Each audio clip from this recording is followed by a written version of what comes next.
Guys, এই পোকামাকড় গুলো শীতের জন্য খাবার সঞ্চয় করে রাখছিল, কিন্তু এদের মধ্যে এক দুষ্ট ফড়িং ছিল যে কিনা নিজেও কাজ করতো না এবং অন্য পোকাদেরকেও কাজ করতে দিত না।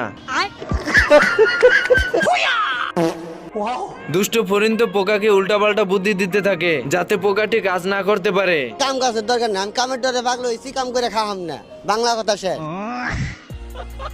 এরপর ফড়িং পোকাকে একটি শীতের গান শোনানো শুরু করে দেয়। ও না থাকলে ঠান্ডার দিনে। এর ভিতরে পোকাদের রানী এসে পড়ে এন্ড সবকিছু দেখে ফেলে। বিয়া শাদি খোদার হাতে, খোদার হুকুম লড়ে না।